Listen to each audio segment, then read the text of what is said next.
I hope you have a good filter on because, I'm struggling. I don't have that You're in a little. bad mood today. You need to give this bag to No, I'm someone. not going to eat a bag of dicks. No. No, you give it to someone and you Oh, say, I "Here, eat do. a bag of dicks." Well, I It mean, just so happens that I'm they're eating them because delicious. they're delicious. The Hollow Buddy.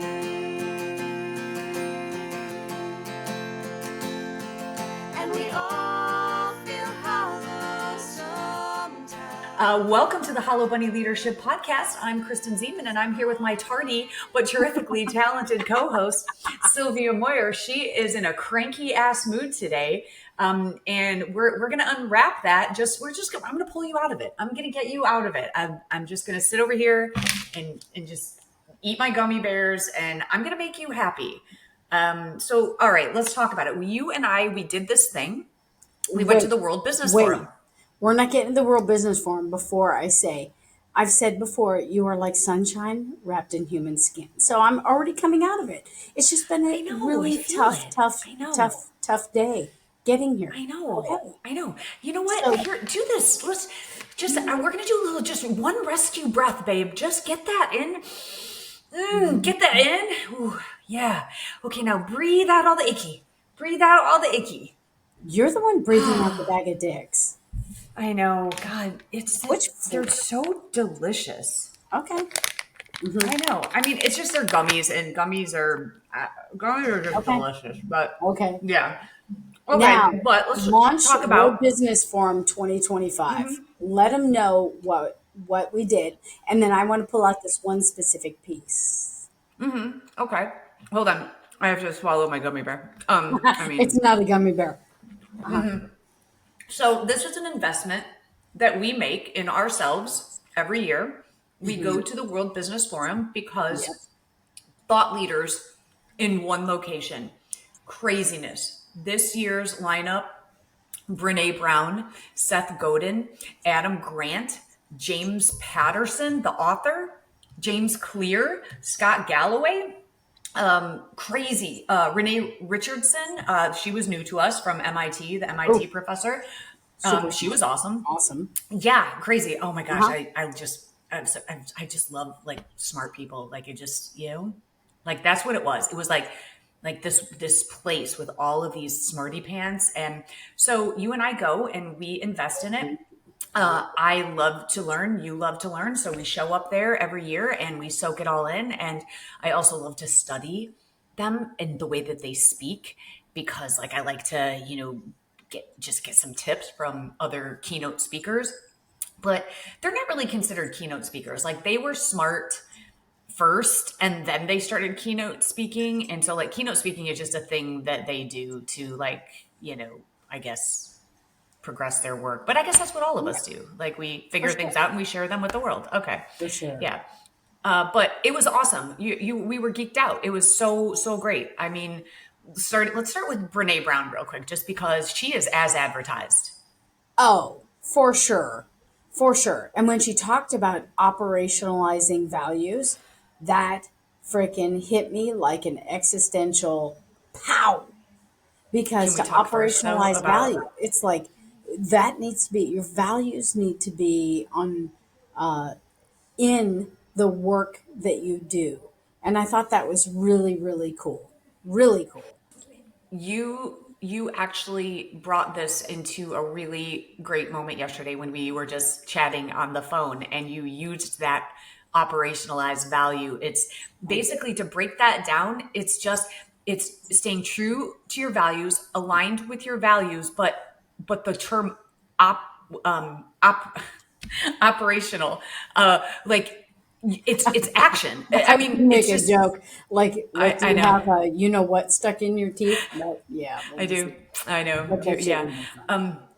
But I love that because that's what it means, is like that it's action towards your values, your Right. goals. And so whenever you get stuck, and perhaps you are a little bit stuck today, so we fall onto those values, remind Mhm. ourselves of the values, and then we take one step in action, and Yeah. just something action oriented, because that moves you, just get you out of your rut. You can sit in your rut for a little bit. I'm going to let you sit there for a little bit, right? And that's what we have Hmm. to do. We have to kind of take that in, but then you've got to move somehow. Even if it's a tiny movement, Word. incremental, you got to move. You have to move. And Yeah. yeah. And that was a really important piece. Plus, I don't know, except for her being the head of the pickleball cult, I love Okay. her. I love her thinking. I really liked her. Can I say more? I liked her more when she wasn't like sitting in the C-suite with corporations and executives. I She has Oh. still such broad appeal, and I bought her book, Mm-hmm. and I've been diving into that, and I find little pieces that I'm putting in my commonplace book, right? Mm-hmm. And this commonplace book I've had since about 2019, where I write down these quotes and these pieces, so many of them from you and from the other important thinkers and people in the world, and things I read, that I see, that I hear, that I experience, that I witness, that I'm asked, and then really have to chew on, goes in my commonplace book. So I find that I write a lot of stuff about Brené Brown and put it in my commonplace book. But I have a Yeah, front she's brilliant. runner, right? Do you have a front runner? Like, who was, did you want to say anything else about Brené Brown before I kind of, Well, I did want to laugh a little because the mm, first words out of Brene Brown's mouth was a pickleball story, and anyone who knows you mm, mm, knows your loathing of pickleball, which is in jest. But it totally was no just jest. really really funny to me that was her Uh-huh. first story, and I almost fell out of my chair laughing when I looked at your face. So that was just really funny.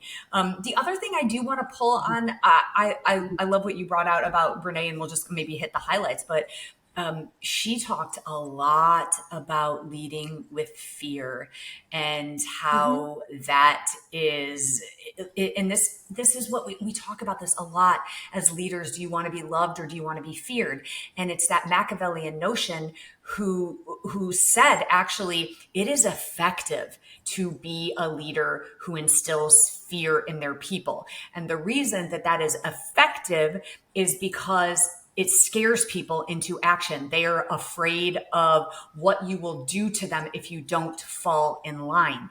But that can only last for a very short time. And I loved how she said that we as humans, we don't operate living in that sense of No. fear. And the leadership of today, insert whoever's face comes to mind, that leads out of autocracy, out of Machiavellian tendencies, and leads out of fear, and where people are basically afraid to not follow or to fall out of line. And I love what she said is the human condition cannot take that for very long.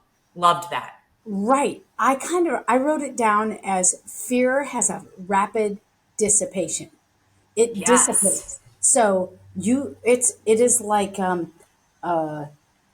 it is like a spoon made of sugar, and sugar melts in water.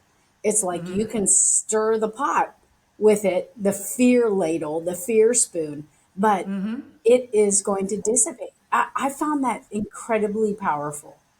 Yeah, and it really and was. Yeah. and really, when she talked about braver leaders plus courageous cultures, she was really arguing for something strong, and that something strong was about what you talk about a lot and what I talk about.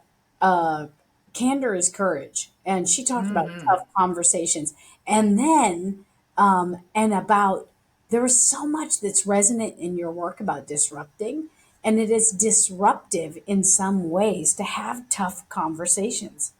and Yeah. and it was really, really, I think, affirming that you're on the right track, and that, not that we need more affirmation of rightness, because I think we both want to know where we're wrong, but I think it does reinforce to keep that as a central theme in the messages we send around leadership. Yeah, you're so right. I loved it. And she was just so light and breezy in the way that she talked. And I really like that. She's just like a pal, I mean, Yeah, I've you never want met her to hang before, out with but her she's and yeah, have a she's my sweet best friend. tea. Yeah, Yeah. Uh-huh. she's Yeah. really into sports, though. How's that resonate with you? She, a lot of sports You metaphors. Sylvia, you know I'm a sporty girl now, so I understand all the Mm, sports metaphors. yeah. In fact, I wish Ted was on here. I mean, because like I know stats and stuff. Like I know that the Bears are in the lead, like in their division, and What's your I mean division I know called? stuff. The NFC. What is it I'm just being an actually? asshole. It's just funny. You're like, yeah, yeah, and they're in their division, and there are a whole bunch of divisions in football in the NFLE. Yeah, fucking I love know. that. I know some quarterbacks now. Like I Oh mean, my it's just god, crazy. So right? actually, it's funny because I used to get annoyed and would roll my eyes. And my deputy chief, we just had this conversation. He's like, I'm so mad at you that you are into sporty ball now because Right. imagine all of the great combos that we could have had because I always shut them down. Everybody was like talking about sports, and I was like, all right, shut up. We have Oh, to like actually work. And now I would be in those conversations. And he's like, man, that was just a missed opportunity. But anyway, totally. so I Do you know the appreciate it. Heisman But pose? Do you know the Heisman pose? isn't that like where you take the football and like Oh, isn't that's it? pretty. That's pretty good. We'll work on it. Okay. We'll work on it. Okay. I wanna be part of one of the legs of the stool that supports Uh-huh. you in your pedestal of sporty ball. Okay, so before we wrap up Brene Brown and get on to who are your faves and who are my I faves, know you're just but chomping at the bit to get to your fave. I know you are. I know you I'm are. fucking in love with I know him. you are. Oh, Oop. I said the Pronoun. F word. Four skills of courage. She said living into our values, rumbling with vulnerability, braving trust, and learning to rise. And I think there's a compelling piece. If any of that hits with anyone, look it up. Look it up. Look into her work because it has really folks have reported that by really diving into that, it strengthens the way they show up in all areas of their life. So I thought that was Yeah. really cool in And terms of courage. the question that she posed to, the military and to the Seattle Seahawks, I think it was, tell me a time where, that you went into the arena and there wasn't vulnerability involved in the risk. And she said it stumped them and they tried to kind of come out thinking, what has there ever been a time? But vulnerability is a part of everything because vulnerability and the key to vulnerability is you don't know the outcome. And it's not just like bravery, like running towards things, but it's putting yourself out there. It's risky. And I love that is grappling with vulnerability is big. Okay, you and I have been talking about this a lot the last several weeks. And so, this vulnerability piece, what is being vulnerable? What is it? Oh, well, Right? I can Is tell it you what it it's not in order to tell you what it is. okay, help me understand. Okay, well, because this is something, talk about, grappling with vulnerability. I mean, this is the thing that I fought my whole life. I mean, I was raised by a Marine cop who told me, don't ever let anyone see you upset. Don't ever let anyone see you emotional because you'll just be giving them ammunition to use against you. And Ooh. I still grapple with that. You and I had a conversation offline the other day where I was like, I don't want anyone to know that I'm upset and I'm upset and why I can't just own that. But here's what it's not. Mm, What vulnerability is not is that whole put on your game face, suck it up. If you can't handle it, get out. And mhm. the truth is that none of that serves us. And yet that is what we serve up to people. That is the message we send to people, that it's not okay to be vulnerable because we associate vulnerability with weakness. When in fact, and you and I know this, you can look around and see the most courageous leaders, and they are the ones who exhibit humility and vulnerability by saying, I don't know the answer. Don't Yeah. let me fail. Don't let us fail. I mean, that's what vulnerability is, putting yourself out there because it exposes your little heart. Oh my God. Okay, so two things. One is I'm going to look, I'm just looking this up. Vulnerability, the quality or state of being exposed to the possibility of being attacked or harmed, either physically or emotionally. And this whole thing of being exposed, right?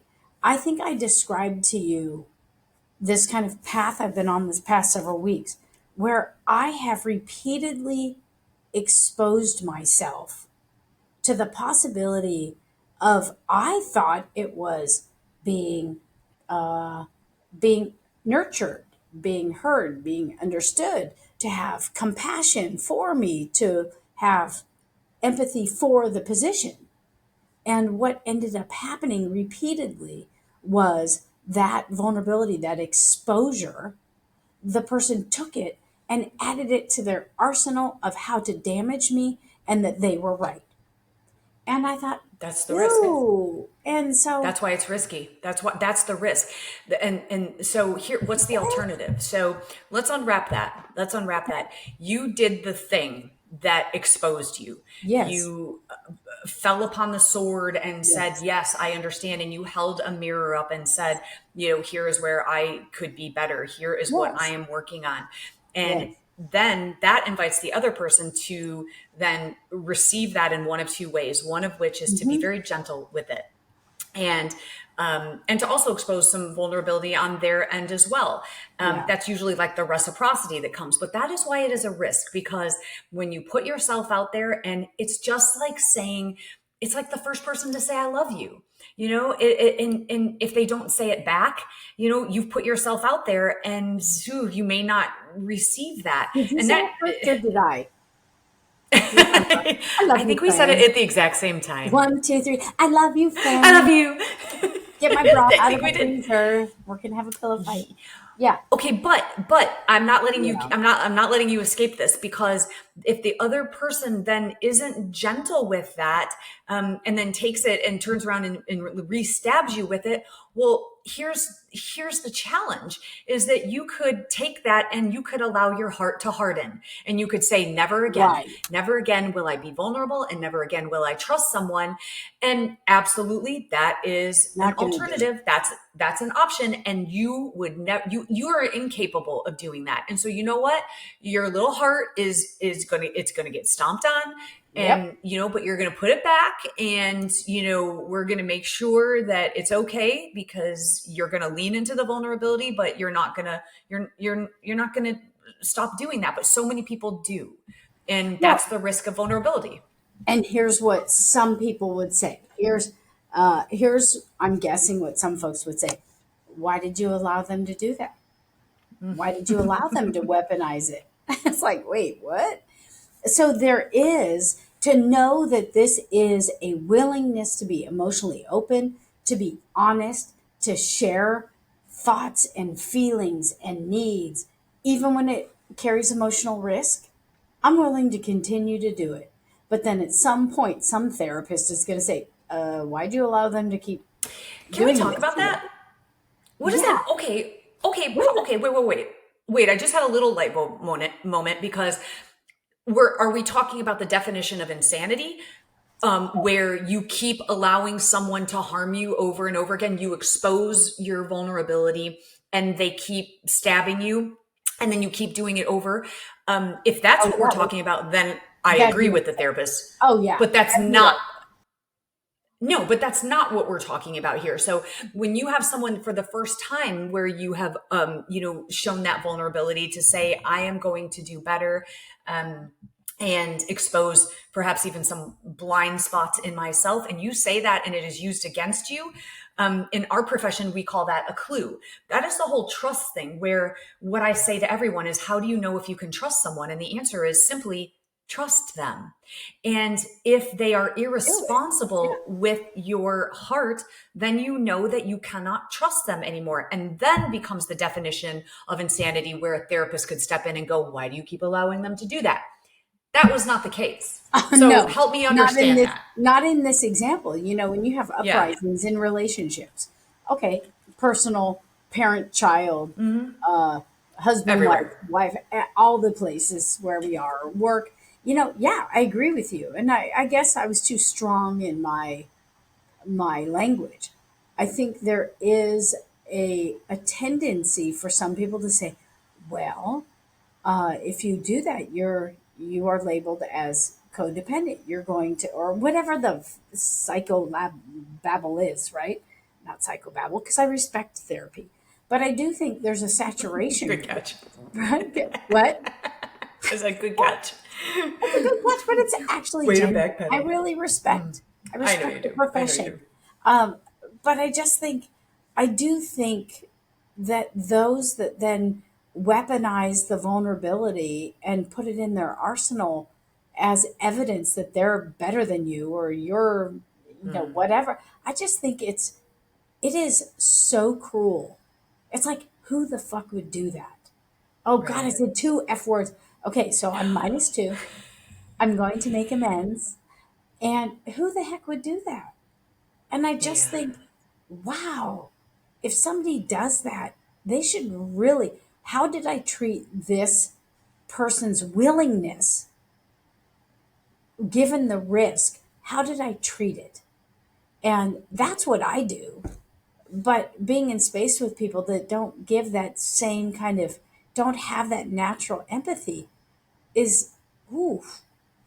Yeah. So, what do we say about this? Besides, I don't know, Well, maybe I owe you $30 for a the partial answer, session. it's really funny that the answer is clear, but the answer is simple, but it's not easy, right? And that is, when you do put yourself out there and someone takes that and abuses that privilege, then you no longer give that person that privilege.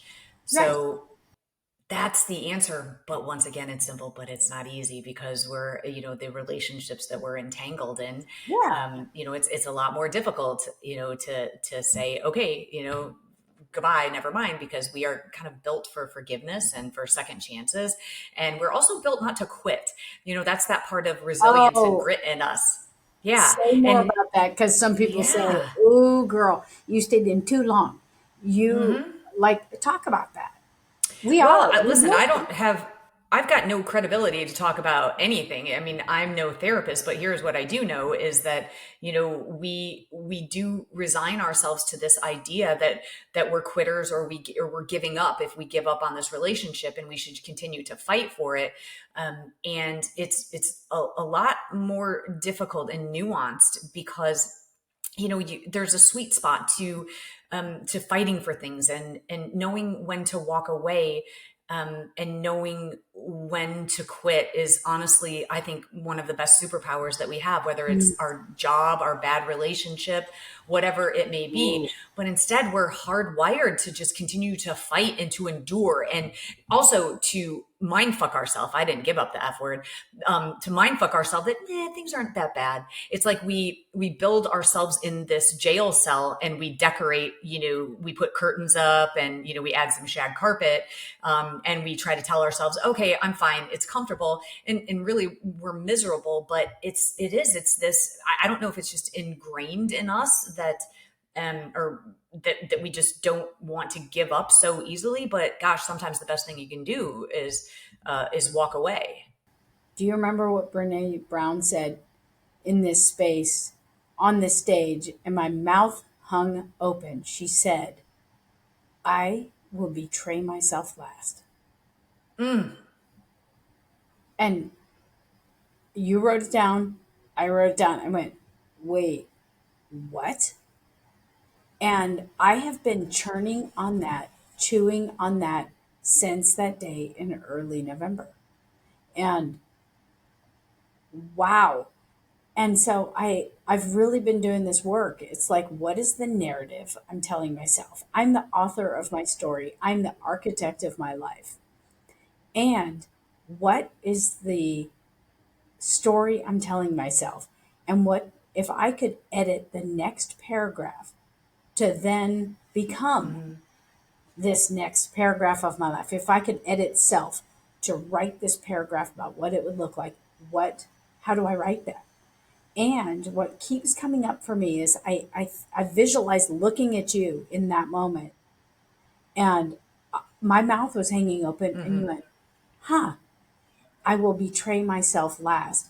And so, what does that mean? And for me, grappling with, I'm sure a lot of leaders grapple with this and really fight this. We have been ingrained with leaders eat last, service before self, and Cora Imparo, service is paramount. about others, you are selfish and you are not successful. You are a leader, so everyone's needs come before your own. And then when we say, I will betray myself last, I'm finding an incredible conflict in my soul about it. Yeah, it's a Like, push and pull. Yeah. ooh, girl. Yeah. And I also think that's nuanced. It's so funny how nothing in life is either, absolute, or, or easy, right? And that's another thing.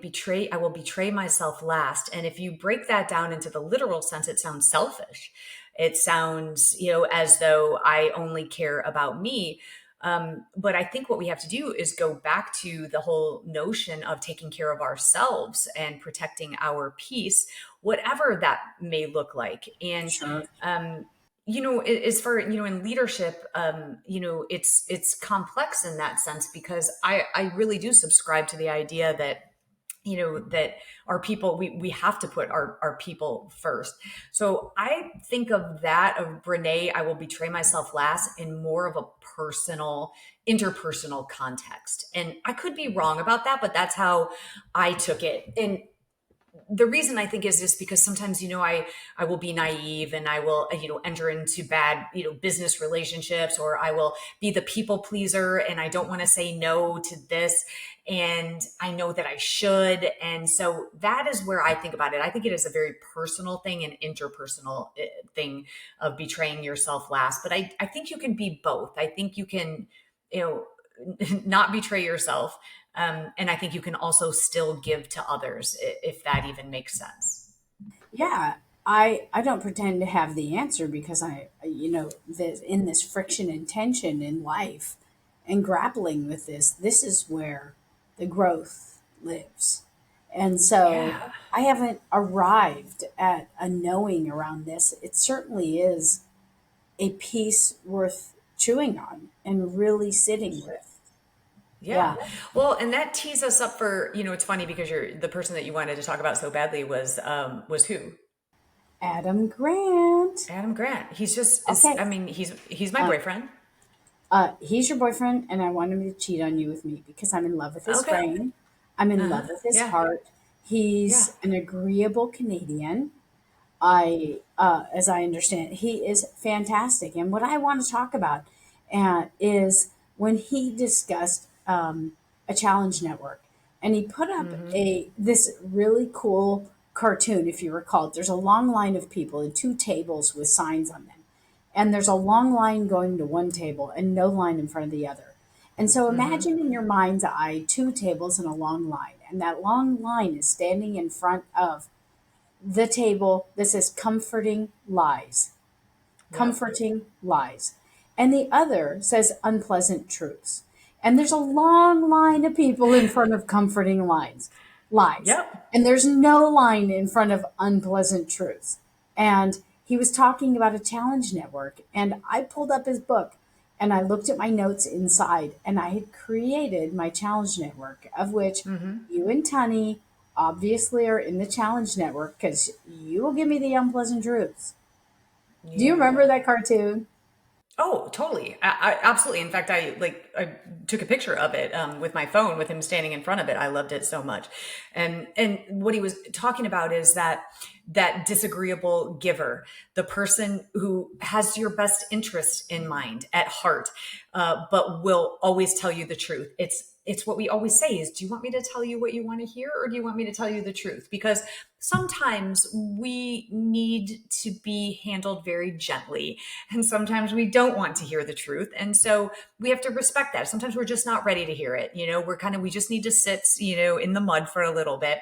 But that disagreeable giver is your challenge network, are the people around you that say, listen, I see things a lot more clearly than you. I can help you through this. Are you willing to listen and to tell you the truth, the uncomfortable truth? And those are our team of truth tellers that we have to surround ourselves. And what he said was, honesty is the highest form of loyalty. Oh my God. I literally have that note right here as in preparation for this conversation. Honesty is the highest aspect of loyalty. What? Yes. And so there's this piece about loyalty that has resonated with me quite strongly. And early in 2001, I went to sergeant school and they talked about loyalty. And they said, "Are you loyal to people?" I'm like, "Oh, hell yeah. It's something I'm really good at." And they said, "What are their values? And if they step outside of their values, do you stay loyal to them?" And I went, wow, I think I'd stay Mm-hmm. loyal to my values. And really that's the lesson. We're loyal to the people as long as they demonstrate the values that we hold dear. And honesty is one of those values. Mm-hmm. Yeah, I loved that. I love that. I also loved what he talked about. He changed my paradigm when it came. You know how we talk about all the time, fight for feedback. I learned that from my daughter when in the military, Oh, where really? the phrase, fight for feedback, right? And so I apply that to everything. I tell people throw spears, and I fight for feedback. And he had my molecules like completely scrambled because he said, feedback is from the past. Can you give me feedback on that thing that happened? He said, but when you ask for advice instead of feedback, is advice is for the future. And I've Right. really taken that to heart. At the end of every one of my keynotes, I always fight for feedback, and I tell my audience that, I'd love to hear from you. Tell me what I can, tell me what feedback that you have for me. Throw spears at me. And instead, I've rephrased that now and said, I would love some advice going forward on how I can be Ooh. better. Isn't that crazy? It's just Ooh. completely reframing it, but it also makes people want to go, "Oh, here's something that you could think about for the future," instead Oh, of critiquing the past. Isn't that interesting? yeah, and I'd forgotten about that piece. That is so powerful because It it is. really reframes not only how you receive it, but it reframes for the participant in answering that question to look Mhm. at where you are right now and how they might be able to and be part of strengthening your future. Mm-hmm. Yeah. And people Holy, want to help with that. There's a resistance to people. It's like, why these 360s, it's like, tell me, everything about my leadership. And the way that it's phrased, it's like, give me feedback, and again, feedback, it's backwards. It's from the past, mm, but hey, I'd love some advice from you. And people, it's kind of innately wired in us that we want to help people and give them advice. So I don't know. It really is probably just semantics, but for me, it has really changed the way I think about that. It's like, I'd love to get some advice from you. I don't know. It wow, works. that's rad. That's rad. Yeah. And he put up something that is so Kristen Ziman. Remember, it said, "Don't wait for confidence." It was this kind of flow chart. It's the yes no kind of chart, and it says, "I want to do this." On the left side, it says, "Do it," and on the right side, it said, "But I'm scared." And then he said, "Do it scared." Do it I was scared. like, "Oh my God, Yes. that's so Kristen." It's like Oh I my could tell God. I your know. boyfriend and girlfriend because you guys I were having that moment. know. And It's right, my and that is boyfriend. vulnerability, right? Yeah. It is Right do there. it All of it. scared. Do it All of scared. it. Go get it. Asking for advice. I mean, all of that is Ooh, vulnerability. I mean, like, hey, you're asking someone to tell you how to be better, and I mean, that's a thing, right? And that's vulnerable when you ask someone, how can I be better? Whew, that's exposing yourself, to critique. And it's big. It's big stuff. So it those are is a our big two deal. highlights from that. We could go on and on and on But we and won't. talk about it, but we won't, because you're probably on your commute to work. You're probably sitting in the parking lot, and they really need you to go in. So we'll let you have your day back. Yeah, so vulnerability, really the quality of or state of being exposed to the possibility of being attacked, harmed. And you know what we say? If you're scared, do it anyway. Yeah, do it And scared. and really, if someone is being vulnerable with you, we encourage you to treat that as the gift that it is and to be in that space with them and perhaps consider how you will provide input based on their vulnerability and what they told you about their themselves or the thing. Yeah. I think the challenge for all of us going forward, listeners, is to start grappling with that vulnerability, whatever that thing is, and don't let your heart be hardened by someone who abuses that vulnerability that you have put out there, because I think that's kind of part of the problem in the world is people are walking around because they're so afraid to expose themselves or their feelings Mhm. or admit their flaws because someone will take that and attack them. And honestly, that's what we do in politics and leadership is like nobody admit fault, nobody say you're wrong, and when that to me is the thing that builds trust is when I can look at a leader and hear them say, I messed up. I could have done better. And here's what I'm going to do going forward. That's vulnerable. And we need to stop stabbing them when people do that. So it's like we're also part of the problem because we don't tolerate allowing people to be vulnerable. And so I think that's maybe something that we all need to think about as we kind of move about the world going forward. Right on.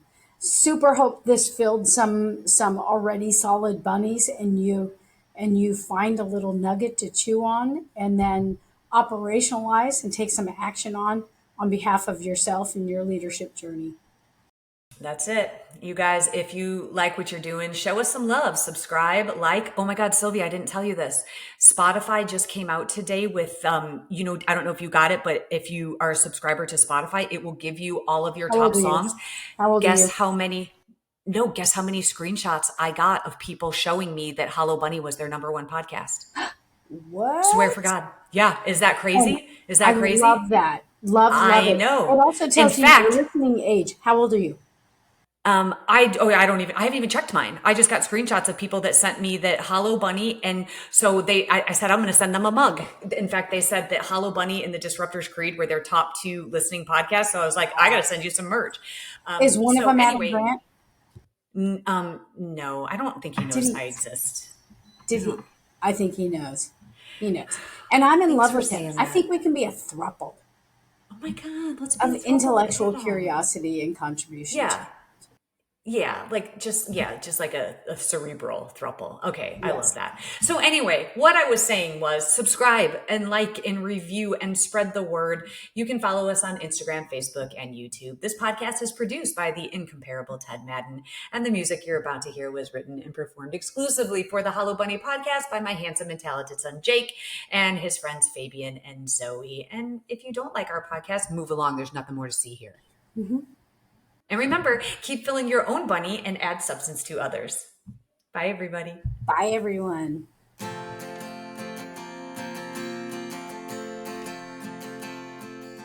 When you look inside, what do you find? Are you content to fall behind? When you lose your way and you've lost your why, have courage and get ready to fight the hollow bunny.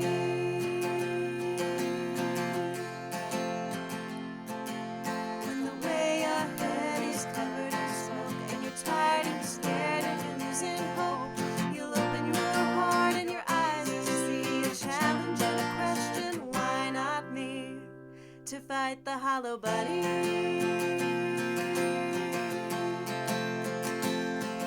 And we all feel hollow sometimes, but the monsters are only in your mind. It's a tough pill to swallow, but if you're brave and kind, you'll be alright. If you fight the hollow bunny.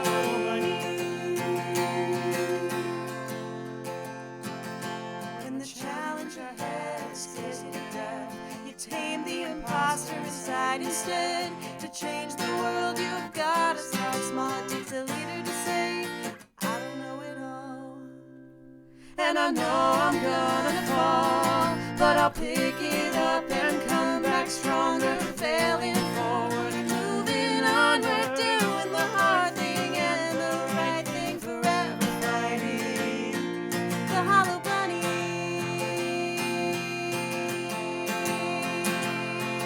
And we all feel hollow sometimes,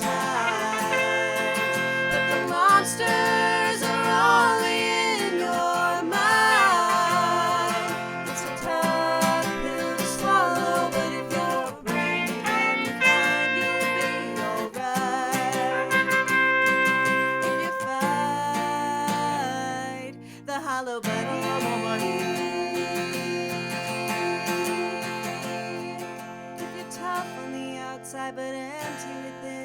Something's gonna crack, you've gotta start again. You're tough on the outside, but empty within. Something's gonna crack, you've gotta start again. The monster